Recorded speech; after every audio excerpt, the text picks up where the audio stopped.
बोलिए राजा रामचंद्र भगवान की, सुदर्शनधारी श्री कृष्ण भगवान की, सनातन धर्म की।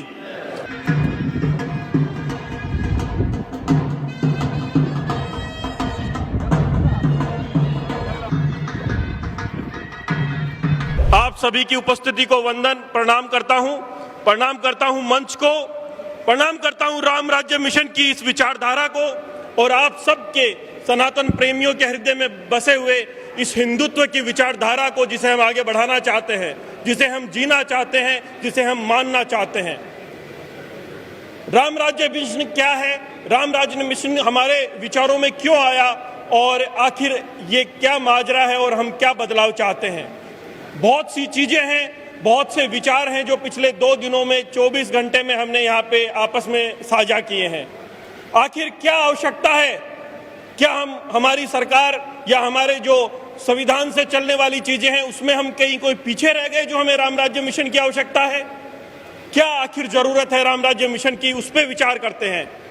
बात शुरू करते हैं राम के नाम से। आज हमारे पास संविधान तो है, कानून तो है, लेकिन क्या हमारे पास सच्चा चरित्र है? मुख्य बात है चरित्र होने की, अपने अंदर विचार करने की कि जैसे कि कल हमारे प्रतापपुरी जी महाराज कह रहे थे कि मैं कौन हूं। सबसे बड़ा विचार है मैं कौन हूं, मैं जिस संस्कृति से आता हूं उसके अंदर चरित्र निर्माण की क्या विशेषता है। इस यात्रा को जारी रखने के लिए, राम के इस नाम को आगे बढ़ाने के लिए, जिस हर बार यात्रा करने के लिए हमें कोई सुविधा चाहिए होती है। जैसे हमें अगर यहाँ से लोसल से बैठ के जयपुर जाना है तो मुझे बस चाहिए, ट्रेन चाहिए, तो क्या मुझे राम राज्य मिशन को संपूर्ण प्राप्ति दिलाने के लिए क्या चाहिए? तो वो हमें हमारे राजेंद्र सिंह जी नरूगा साहब ने जो चीज दी है वो है गीता। और गीता एक ऐसी चीज है जिसे मैं और आप सब मानते हैं कि इस पूरे विश्व में अगर कोई हिंदुस्तान को विश्व गुरु बना सकता है तो वो हमारी सिर्फ गीता है। उस गीता के अंदर जो चीजें लिखी हुई है, अगर उन सारी चीजों पे विचार करके, उन एक एक शब्द का अर्थ अपने जीवन में ढाल के अगर मैं खुद पे अगर लागू करूं तो मैं भी एक अच्छा सरपंच बन सकता हूं, आप भी एक अच्छे विधायक बन सकते हैं, आप एक अच्छे सांसद बन सकते हैं और ये देश विश्व गुरु बन सकता है। ये मेरा मानना है। तो आप सबके सामने हमारे जो विचार हैं वो ये है कि हमें मर्यादा पुरुषोत्तम श्री राम भी चाहिए, लेकिन उसी के साथ हमें सुदर्शनधारी कृष्ण भी चाहिए। ये इस राम राज्य मिशन की परिकल्पना है जो एक संकल्प बनकर आने वाले समय में इस पूरे भारत में आगे बढ़ेगा। मैं उपस्थित मंच का ध्यान चाहता हूं। आपके सामने ये जो 150 लोग बैठे हैं ये कोई आम व्यक्ति नहीं है। आपके सामने पूरा हिंदुस्तान बैठा है।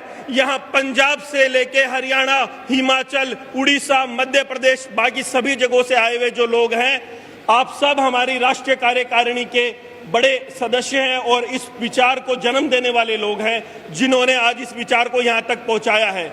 आने वाले कुछ ही समय में आप देखेंगे कि कैसे राम राज्य मिशन गांव-गांव, ढाणी-ढाणी जाकर एक पत्नी को पत्नी का धर्म, एक पिता को पिता का धर्म, एक भाई को भाई का धर्म, ये सिखाने का जो काम करना है, ये गांव-गांव, ढाणी-ढाणी जाने से ये काम होगा। हमें ऐसी संगोष्ठियां भी करनी होगी, लेकिन गांव ढाणी के अंदर, धूप के अंदर जाकर उनको गीता के विचारों से जोड़ना भी हमारा परम कर्तव्य है।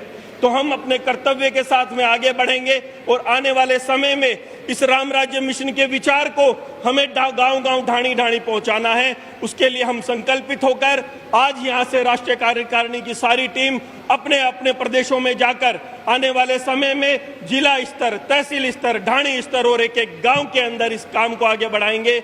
ऐसा मैं आप सबको आश्वासन देता हूं और सनातन धर्म के जो मूल बिंदु हैं उन पर चलते हुए हम भगवान श्री राम को अपना आराध्य मानते हुए, साक्षी मानते हुए ये प्रण लेते हैं कि आने वाले समय में हिंदुस्तान के हर व्यक्ति के अंदर, यहाँ बात धर्म की नहीं हो रही है, ये बात आपको मैं बता देता हूँ। हमें ऐसा नहीं है कि सिर्फ हिंदुओं की बात है।